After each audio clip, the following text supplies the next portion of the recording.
The views expressed and the opinions given by the individual host and their guests do not necessarily reflect those of Para-X, its affiliates, or its sponsors. All these voices.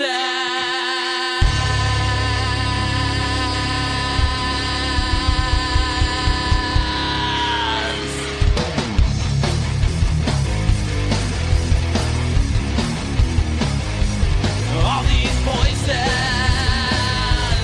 All these things you can't explain. All these painful memories. They keep haunting you and daunting me.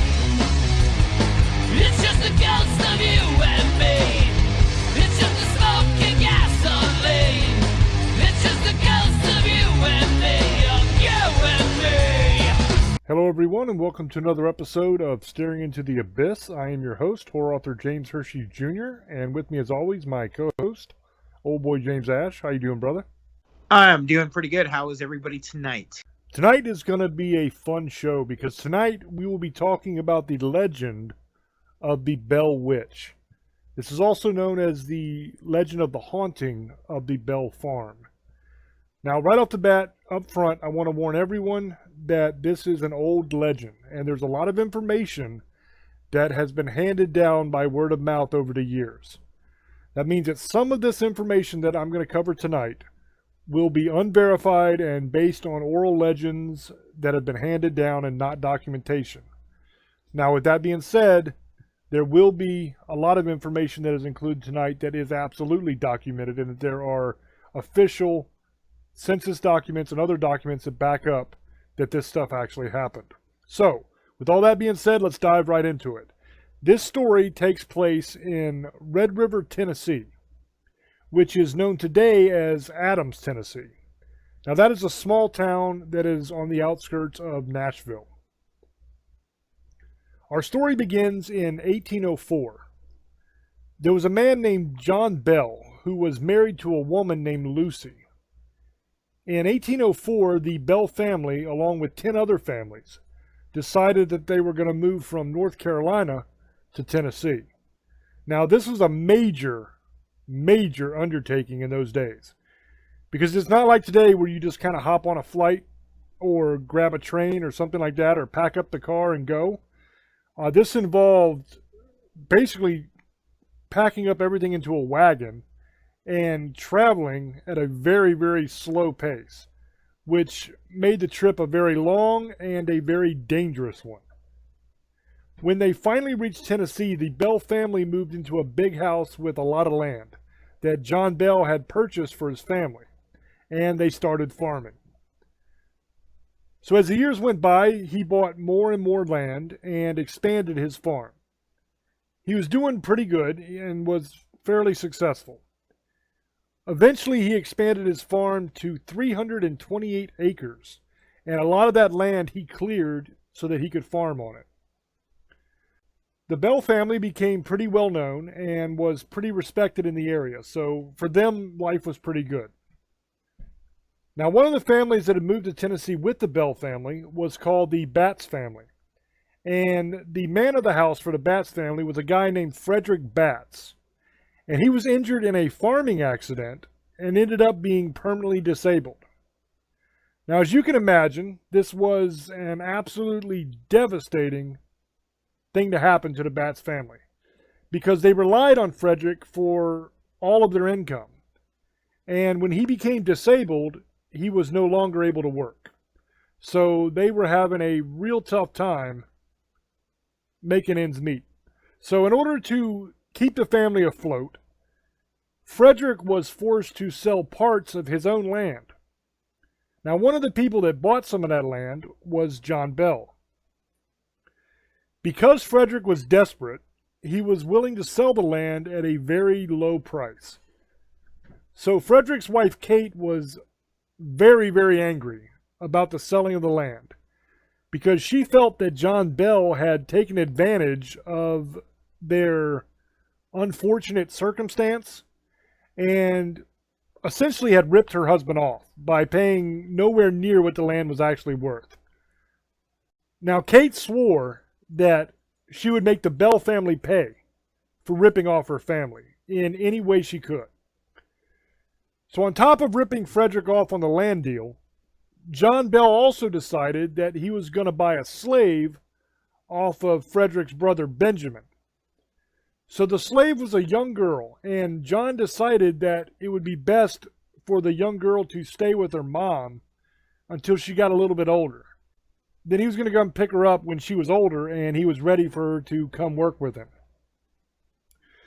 So a little bit of time passes, and John finally comes to pick her up.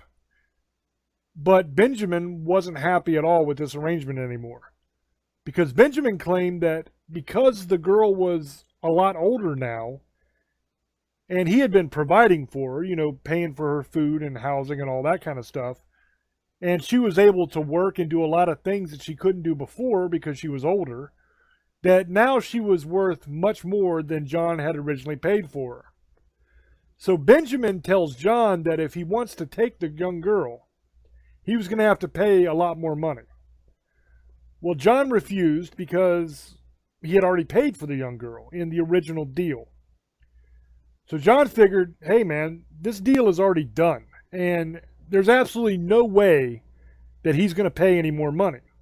So John ends up taking the young girl anyway, and this led to even more bad blood between the two families.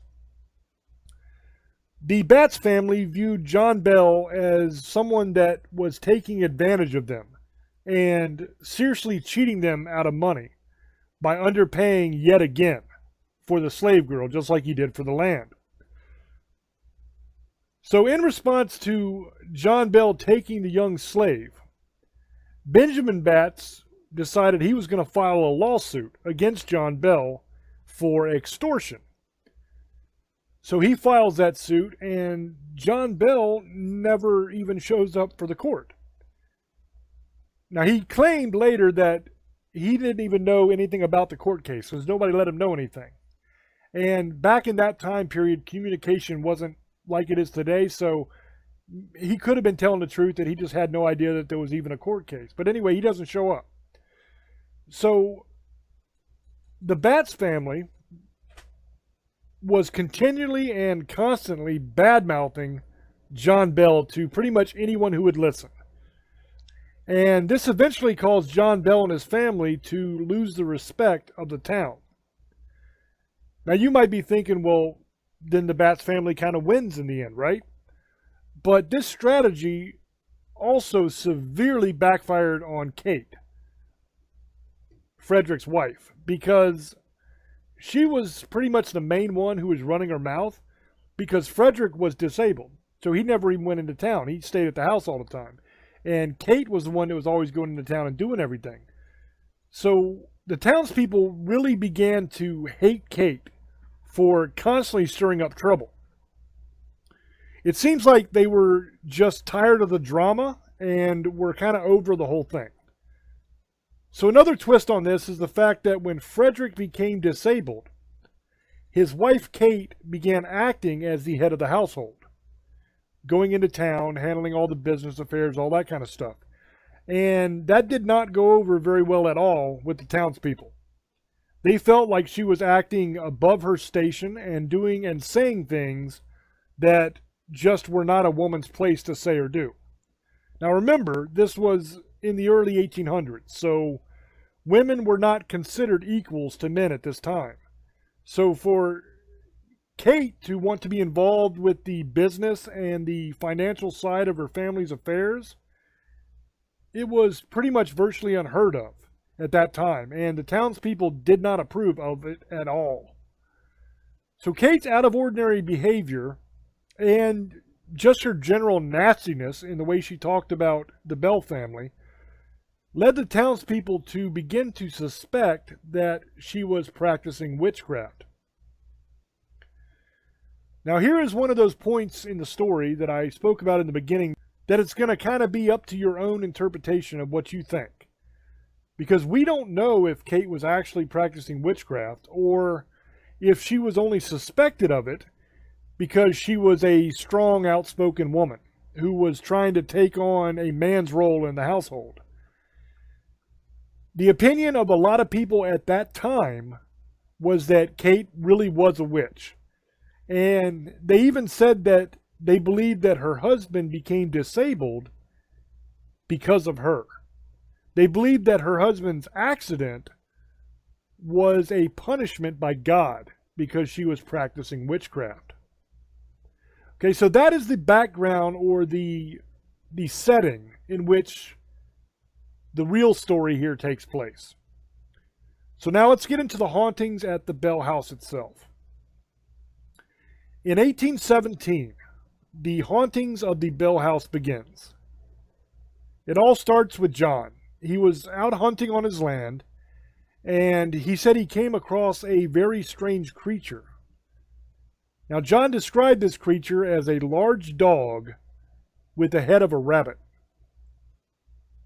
He said that this creature was covered in black fur and that it was snarling at him and looking like it was getting ready to attack him at any second. So John did what most of us would do in that situation, and he shot the damn thing. He fired his weapon and dropped the creature. So he runs over to inspect the body, and he was shocked to see that the creature had vanished without a trace.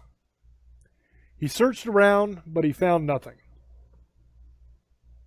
So after this encounter, John said that crazy things started happening at his house. The activity began with strange sounds. The whole family claimed that at night they would hear what sounded like stones being thrown against the side of their house. Now, every time this would happen, they would race outside to try to catch whoever or whatever was throwing the stones. And each time there would be absolutely nothing there. They'd look around and they'd find nothing. So after that, they began hearing the sound of their windows creaking and strange animals howling all around their house. So once again, when these things would happen, they would run outside to investigate, and they would find absolutely nothing. They couldn't find any animals. The windows were all shut. There was no reason why it should have sounded like they were creaking and being pulled open. They found nothing. So all these sounds in the beginning were outside of the house. But soon they began hearing all of these same noises coming from inside the house instead. And in addition to all those sounds, they also began hearing what sounded like scratching inside the walls and on the windows of their home. Now, once again, every attempt to try to figure out what was making these noises ended up with absolutely nothing. So, because they couldn't find any cause or any source of the noises, they figured they would just try to ignore them. So this is the strategy that they used, and they continued doing that until they began experiencing actual physical attacks. So one night, their 14-year-old daughter, whose name was Betsy, woke up in her room to the sounds of scratching coming from inside her walls.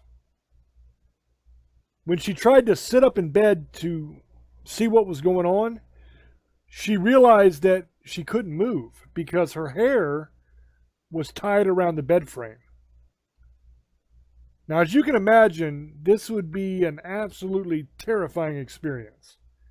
She's laying there unable to move because her hair is tied to the bed frame, and she's listening to this horrifying scratching sound getting louder and louder from inside her walls. That's pretty bad. But then it got much, much worse. She began feeling something slapping her over and over again in the face. She tried to pull the covers up over her face to protect herself from the slapping, but every time she did, the covers got ripped back down and the slapping continued. So Betsy began screaming out in pain and in terror, and this woke up her parents. So John and Lucy come running to their daughter's room.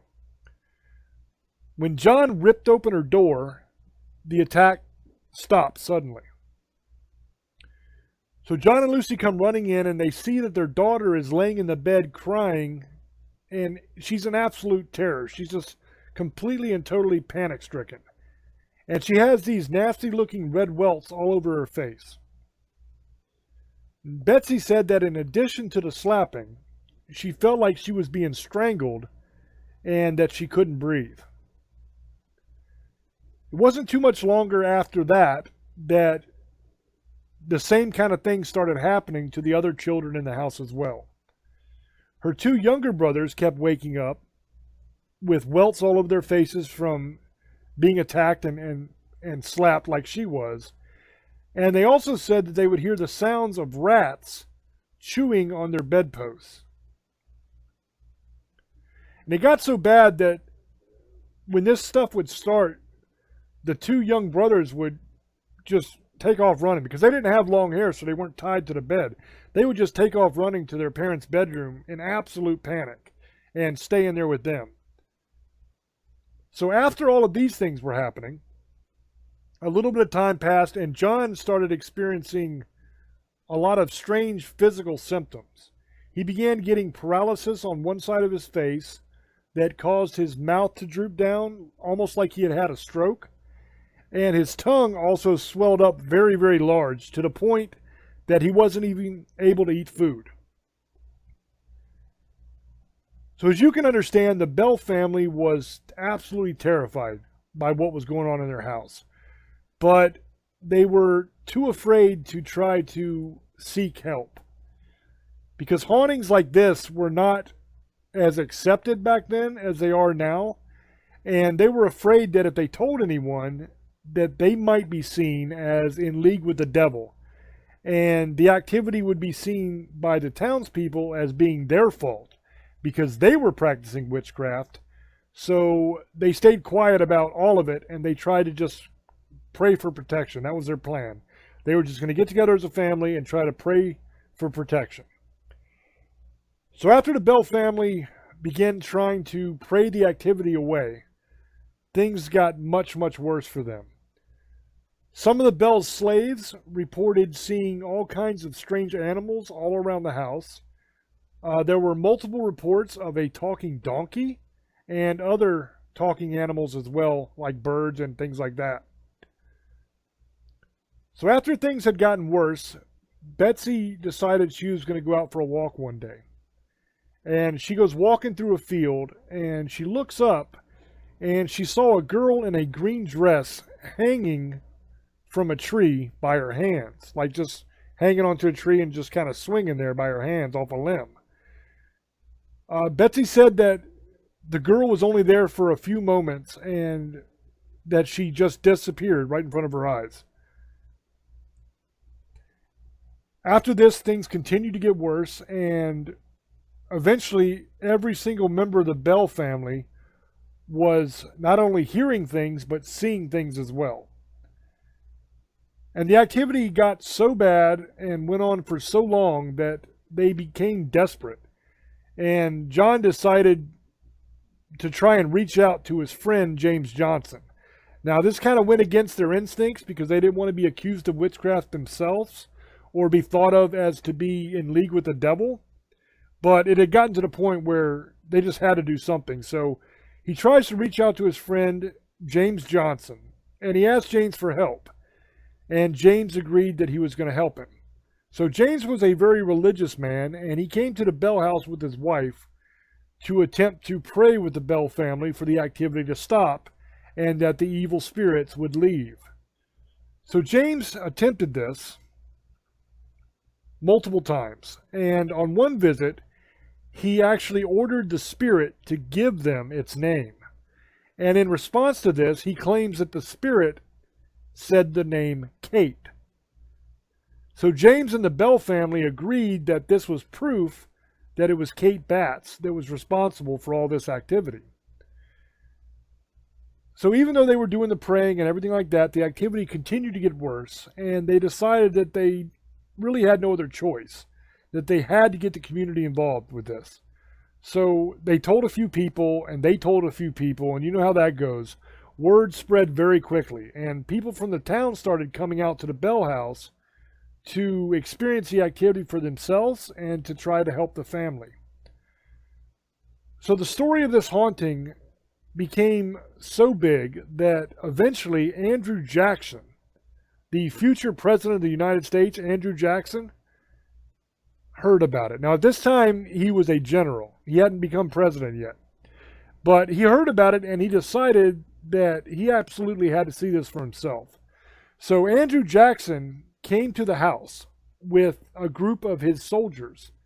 Now, the plan was to come to the house and stay there for like 3 or 4 days with the soldiers and witness the activity, and if possible, confront and drive away whatever evil spirits was causing it.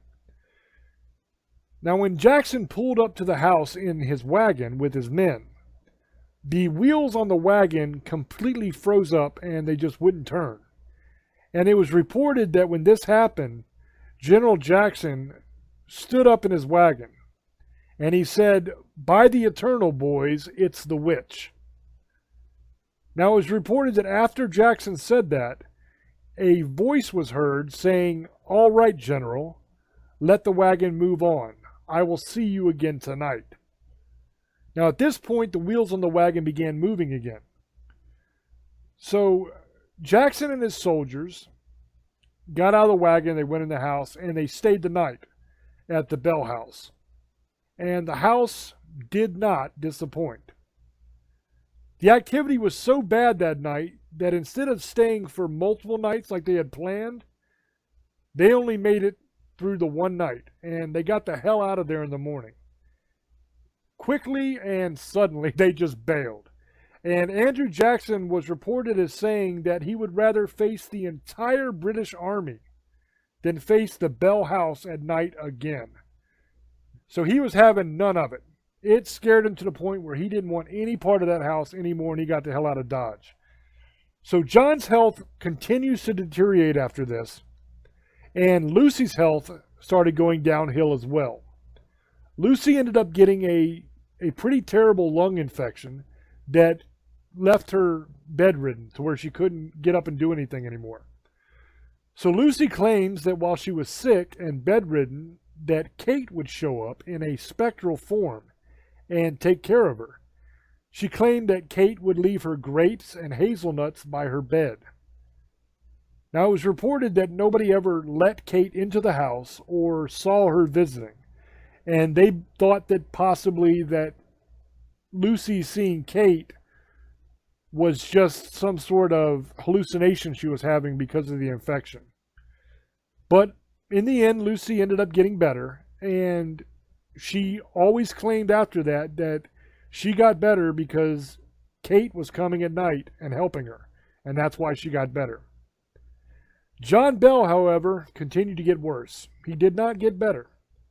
And on the morning of December 20th, 1820, John Bell was found dead in his bed. Now, one of John's sons claimed that he went into his father's room after his father was discovered, and that he found a small vial that he thought had contained poison. He claimed that there was a horrible smell coming from the vial, and that same smell was also in John's mouth. So because of that, he believes that his father was poisoned. According to the Bell family, they confronted Kate about this, about the fact that he was poisoned, and reportedly Kate said that she had fixed John's medicine by giving him a large dose, and that he would never get out of bed again. Now, John's death was documented, and the official cause of death that was listed was a supernatural force.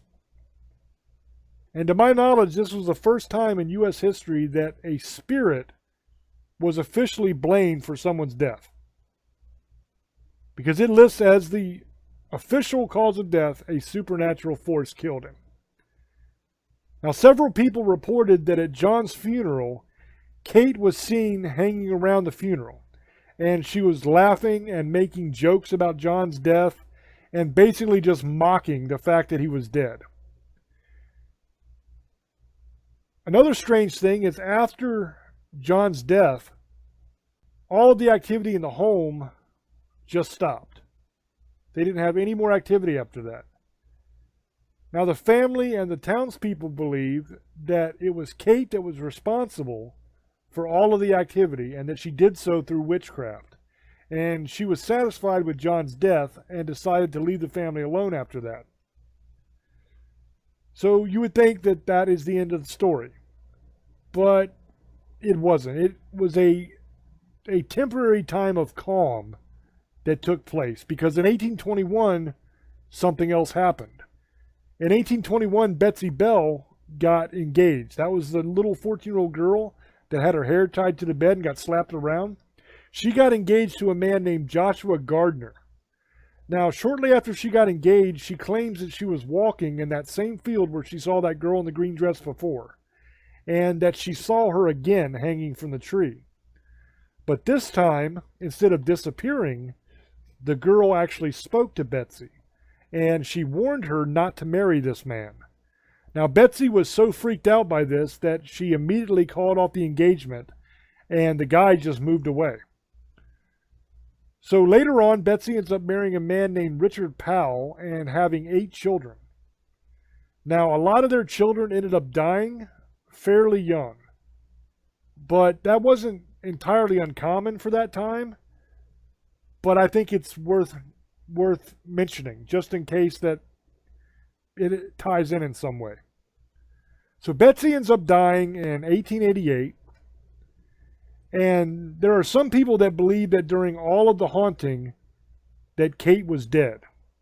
That's one theory that I found in my research that several people had, was that they believed that during all this time when all this stuff was going on, that Kate was actually already dead, and that what was happening was her spirit was haunting the Bell family because of the hatred that she had for John Bell and him ripping off her family and everything. So they believed that she was there as a spirit or a ghost. But in the 1830 census, she is listed as alive. So 9 years after Betsy gets engaged to Joshua Gardner, the engagement that she breaks off because of the sighting of the girl in the green dress, 9 years after that, on that census, Betsy is still listed as alive. So to me, that is conclusive proof that that theory is wrong, and that it wasn't the ghost of Betsy that was doing this. If it was her doing it, it would have to be through some sort of witchcraft or some sort of out-of-body thing she was doing, something like that, because she was very much alive at that time period. People that live in this area today claim that there is still strange activity that goes on. And there are still members of the Bell family that live in the area today. One of those family members is a man named Bob Bell. And he has claimed that he has experienced some haunting type activity himself. He claims that when he was a young boy, his grandmother called his father and told him that there were intruders at her house. He said that his family went over to his grandma's house to find out what was going on and to help her, and that they found this cabinet that was always locked had been forced open. Now, this cabinet contained all of his grandmother's fine china, and all of the china had been thrown out of the cabinet onto the floor, but not a single piece had been broken, and the family thought that was very strange. So that's his little bit of paranormal activity that he's witnessed. In 1843, the Bell house was torn down.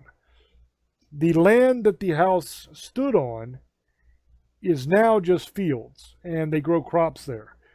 So there are no actual reports of hauntings on that particular bit of land where the house stood, because now it's just a field of crops. But there is a cave nearby to where the Bell house stood, and that is where people claim there's a bunch of activity that goes on, and they claim it is actually haunted by the same evil spirit that was haunting the Bell farm. The cave has become a tourist attraction, and you can buy tickets and go in there and all that.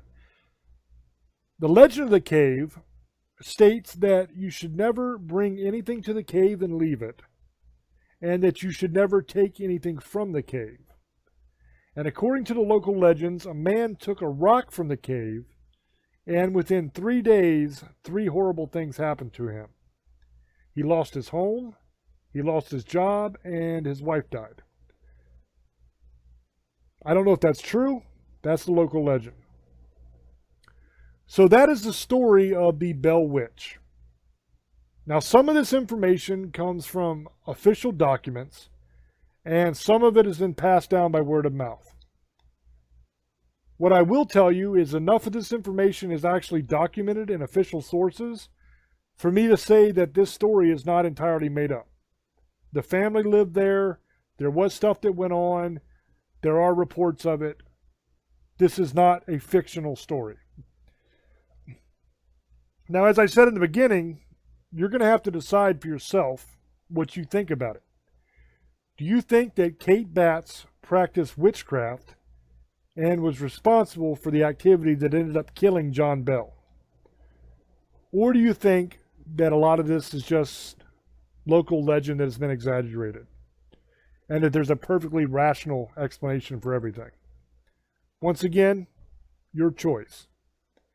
So what I'm going to do now is I'm going to throw over to Old Boy and get his opinion on the legend of the Bell Witch. So Old Boy, go ahead, brother. Thank you, brother.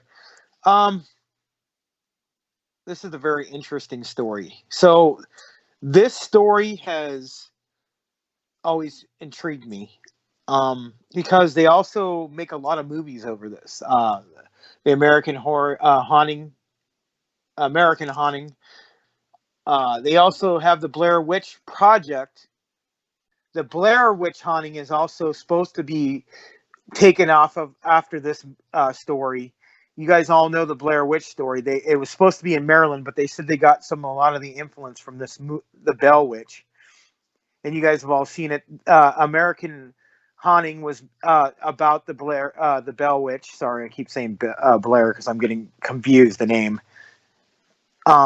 Mama, if you guys have seen that movie, it's supposed to have, after that, even the Witch movie has traits from it.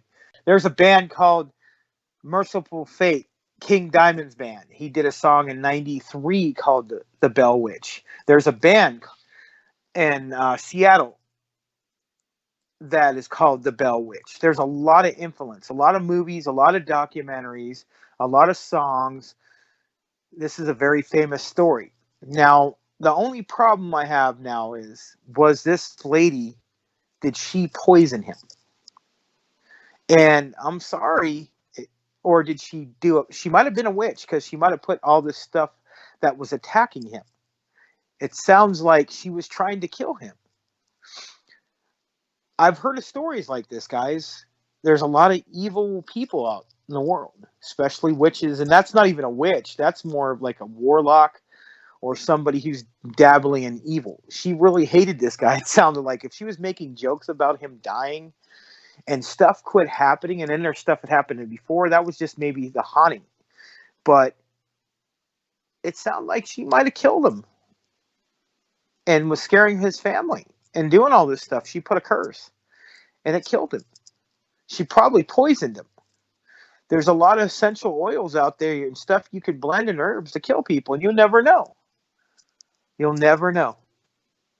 So I'm not, it's either supernatural, but I think she was using spirits like a necromancer or, getting these things to kill him, to torture and beat him. And then she finally poisoned him because, you know what, if somebody just killed him or like he just died out of nowhere, it would look kind of funny, but when no one would really ever respect poison. But then she made a comment. So I don't know, man. You never know. Maybe she cursed him. And that's kind of like, I didn't know that part of the story. So I've heard stories of the Bell Witch and the Bell Witch's cave and stuff like that.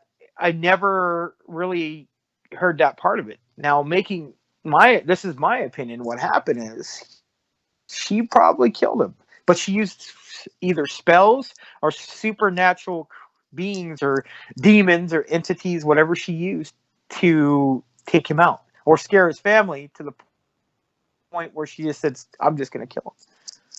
But she probably used something she found out of one of these books. She was doing witchcraft, and there's no proof of this, but it wouldn't put it past me if they were saying there's people who saying that she was laughing and cheering and making all kinds of jokes and thinking it was great that he died. I'm sorry, that kind of kind of throws out that he was murdered by any ghost or anything. She probably did something, but she was probably using dark forces to torture and torment his family and him.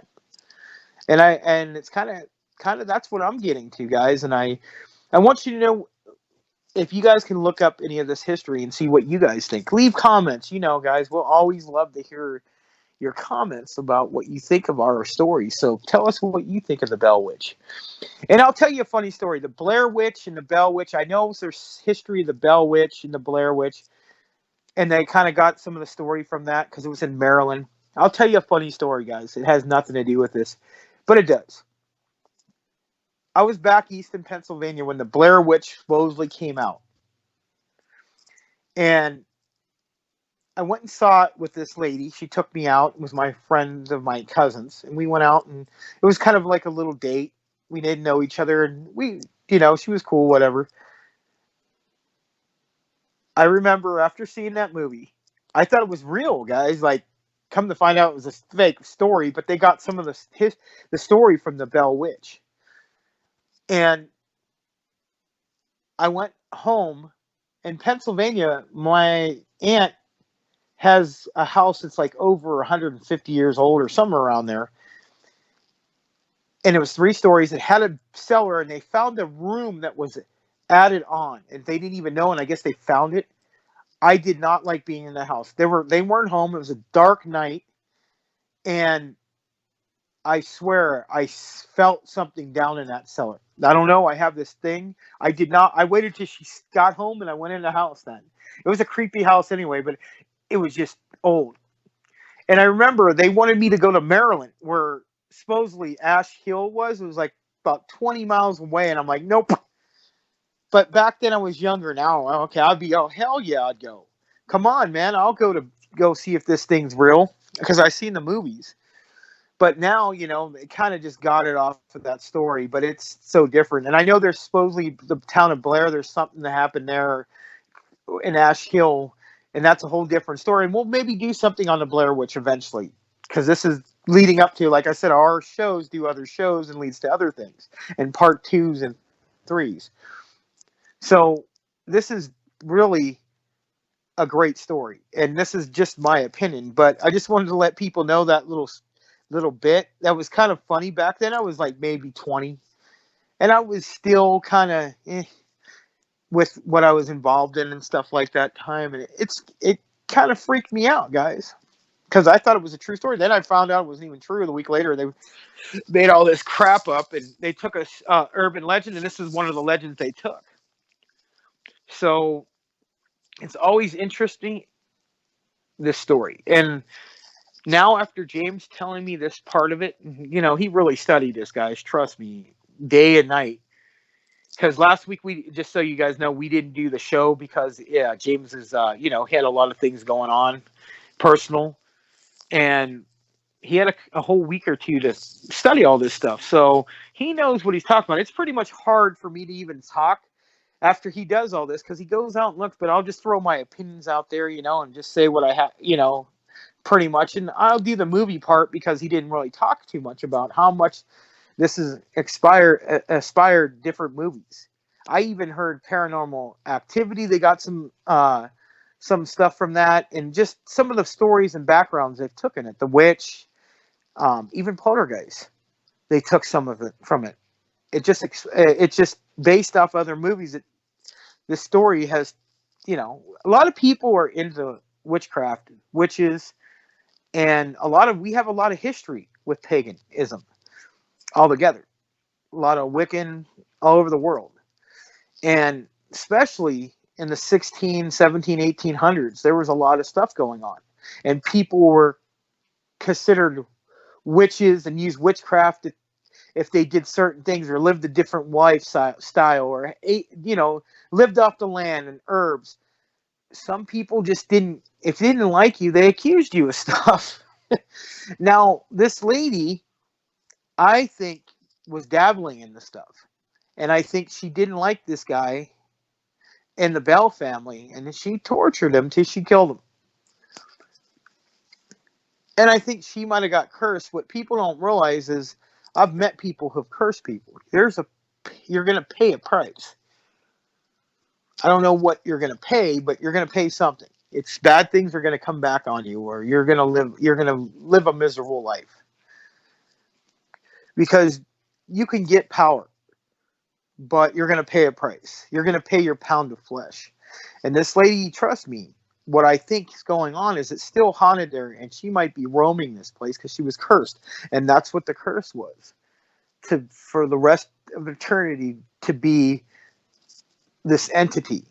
It's scary, but entities can attack people, and what would be a worse hell than that? That you're stuck on Earth forever as a spirit. So you're going to be vengeful, and a vengeful spirit, and you attack people and do things. And I think whatever else, maybe even him, John Bell, could have been there.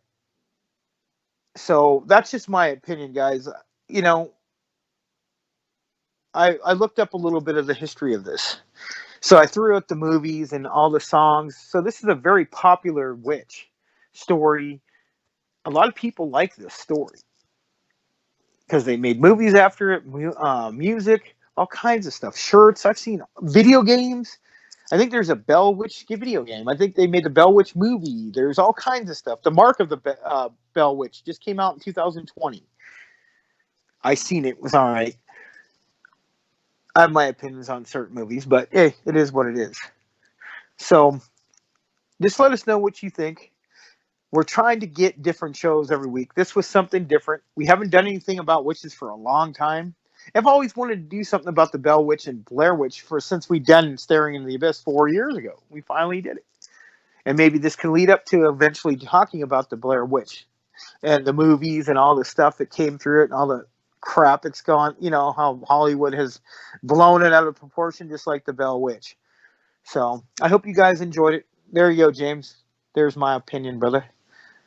Let's, for the sake of argument,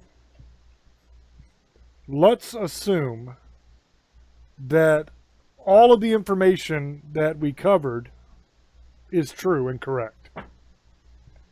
Now, if that is the case, let's look at this the same way we would break it down if we were doing an actual investigation ourselves of activity that was going on at someone's house. So what kind of activity did we have taking place? We had a lot of weird sounds. You had the sounds of like rocks hitting the side of the house. You had creaking of the windows. You had sounds of something scratching inside of the walls. And you had like animals howling and weird noises like that. Now, a lot of those sounds are classic indicators of demonic activity. Especially like the scratching inside the walls and on the windows and stuff like that. That is textbook demonic right there.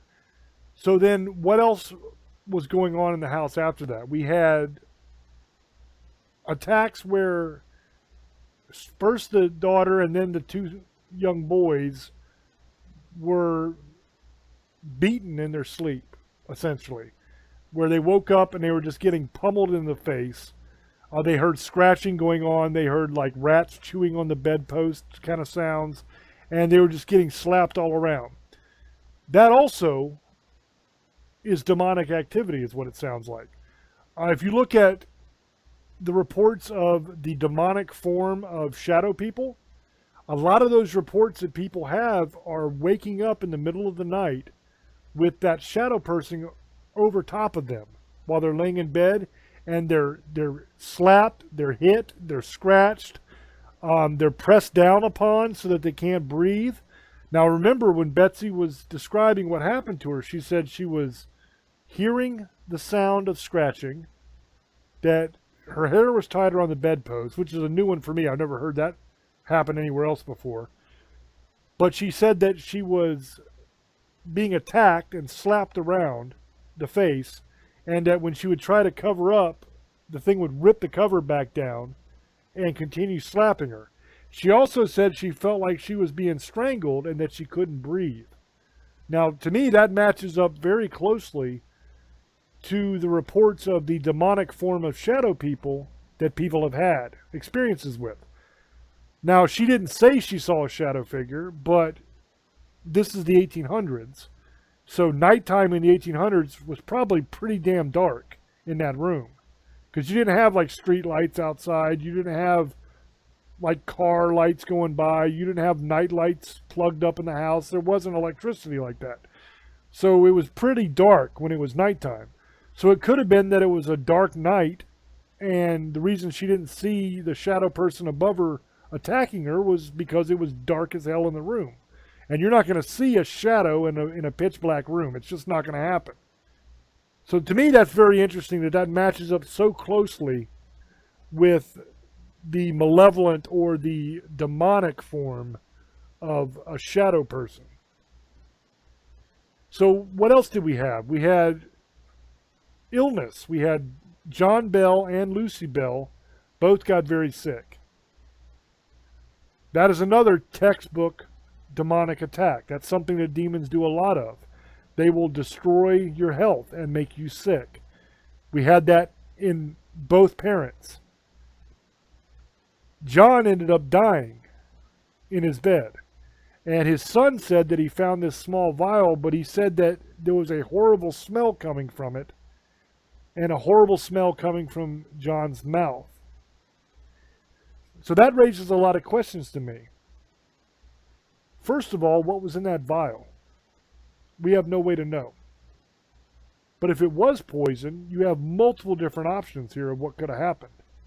One, Kate could have snuck in somehow and poured that stuff in his mouth and killed him with it. Maybe she came through a window or something like that. Two, it could be that his illness had gotten so bad and he was in so much pain and he was so desperate from all of the terrifying activity that continued to take place in the house. Remember, he's going through this every night to where he's being tortured and all these things are happening and his family's being attacked. Psychologically, that's got to be a lot to deal with. And you add on top of that the pain and the suffering from his illness and the fact that he's dying from it. It could be possible that maybe he got the poison himself and used it as a way to escape what was going on. Maybe he killed himself and drank the poison so that he wouldn't have to live through any more of this crazy stuff that was happening to him every day. Not saying that happened, but it's a possibility. It's something to look at. What's weird about it is you have every other thing in this story is all supernatural. You've got haunting, you've got talking animals, which is another demonic sign. You've got scratching, you've got physical attacks, but by an unseen assailant. All this weird stuff going on. It's all supernatural, spectral, ghosty, demonic kind of stuff. And then you have a plain old vial of poison, which is not a supernatural thing whatsoever. That is a purely physical thing. So maybe if he didn't take it himself, maybe she used the demonic entities to torture him and his family to try to get back at them, but she was impatient with how long it was taking, so maybe she snuck in through the window in the middle of the night and took matters into her own hands and poisoned him. If she was a witch, then she would have been very familiar with different potions and different spellcraft, which required herbs and different things as components for the spells. So it's very likely that she would know how to make some sort of poison out of natural things that she could find in the forest or whatever that could kill the guy. So it's a completely plausible reason for why the poison would be in the story. Because other than that, it doesn't fit. Everything else in the story is supernatural, and then you have a vial of poison, which is a physical thing, which is not supernatural in any way. So that's the kind of the thing that stands out of the story that doesn't fit in. But if you think about it logically, that if she's using all of this supernatural stuff to torture them and eventually kill them, but she's impatient with how long it's taking, and she decides, screw it, I'm just going to kill the guy myself. That makes sense. Now, as far as the wife getting better, that could have been because Kate only wanted to kill John because John's the one that ripped off her family multiple times. That her making Lucy sick and attacking the children were just ways to torture John, to make him feel like he couldn't protect his own family, because he made her family feel like they couldn't provide for their own family because he ripped them off of money that they needed to survive. So maybe psychologically that was a way to screw with him by messing with his family to make him feel inadequate and to torture him before she killed him. But maybe Lucy's lung infection had gotten to the point where it was getting dangerous, and Kate didn't want her to die because she hadn't done anything wrong. She just was trying to torture John.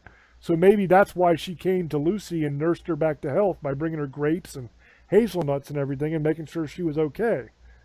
That kind of makes sense too. Like I said before, this is one of those ones that's completely up to you to decide, because there is no concrete right answer here that we have absolute proof of. We don't know. There's a lot of different possibilities, but it is a very interesting story. And I hope that you guys enjoyed it. So with that being said, I'm going to throw it back over to Old Boy to get his final sum up and the shout outs. Go ahead, brother. That's a pretty good assessment of everything, James. I kind of agree with you on that. And I hope you guys enjoyed the story. We could probably do more later down the line. Just let us know if you have any comments and what you think about this Bell Witch story. And tell me any stories, or James, what you would like us to do a show about down the line or something. Maybe we can. So just let us know. Comments, instant message us, email us. You know we're out there. So I want to thank everybody on ParaX Radio every Sunday nights at 9 Pacific, 12 Eastern, technically Monday morning, for listening to us. You guys want to listen to all our shows, new and old, go to James Hershey Jr.'s YouTube page and subscribe. Remember, guys, I have a book called God's Will. It's out. I hope you guys can enjoy it. It's about my opinion on religion. So check it out. You can get it anywhere. Barnes & Noble, Walmart, Amazon, the paperback, or the ebook. I do want to talk about one thing. I'm a big wrestling fan. I think some of you guys know that. I'm a big fan of The Fiend / Bray Wyatt. Recently, I've been reading, because I know he was really good friends with John Holber, a.k.a. Luke Harper, Brody Lee, if he was in AEW. He was in AEW. That was his name, Brody Lee, before he passed away. He had a lung problem, and he got really sick, and he passed away. I think he was about 39, 40. I might be wrong on the age. But Bray Wyatt was really, that was his best friend. And I know it really messed him up. And I also know how people are on social media. We're not as popular as him, but we're popular. We have fans all over the world, and we have people who don't like us, and they say things, and it doesn't bother us. But some people it does very much bother him. Bullying. And I guess some things have been said that he's a horrible wrestler, and he's a joke, and just stupid stuff people say. And I think it kind of got to him because of everything that's going on. And I just wanted to say, I know he's probably never going to hear this, but I hope, Bray, I know that's not your real name, but I hope you can not listen to this crap, because this is just negativity that people bring. And that's to anybody. Don't let people bully you online or Twitter, whatever. Just delete them. I know it's hard. Just don't listen to some things people say. And I'm not trying to change the subject or anything. I just wanted people to know that. So we care about you. And James kind of feels the same way about bullying altogether. So just wanted to say that. Plus, you guys want to get any merchandise, he'll tell you where to go get it. Hats, shirts, COVID mask, all kinds of cool stuff. So check it out. I hope you all have a good night. Misfits, Sugar Ladies, Monster Hunters, and Demon Lovers. I love you, and blessed be, and have a good night.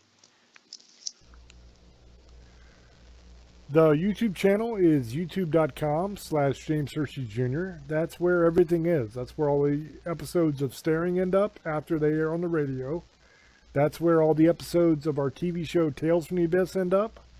I do a show called Paranormal News where I take articles on paranormal subjects and read them and then comment on them and stuff like that. There's audiobooks on there. There's all kinds of stuff. There's hundreds and hundreds and hundreds of videos on the channel. It's all 100% free, so please go there, subscribe, and enjoy. The merchandise store is teespring.com/stores/staring into the abyss. That's where all the merch is. There's shirts, hats, cups, posters, all kinds of stuff. There's tons of different designs, bunch of different stuff. It's really good quality. The prices are low. So if you're into merch and that's something that you're interested in, that's where you can find it. As always, thank you guys for hanging out with us again this week. Thank you for all the love and the support that you give us. And as Old Boy said, let us know down in the comment section what you think of this legend and if there's any shows that you'd like to hear. As always, thank you, and we will catch you on the next one. Until we speak to you again, love many, trust few, and do harm to none. God loves you, and so do we. Bye-bye.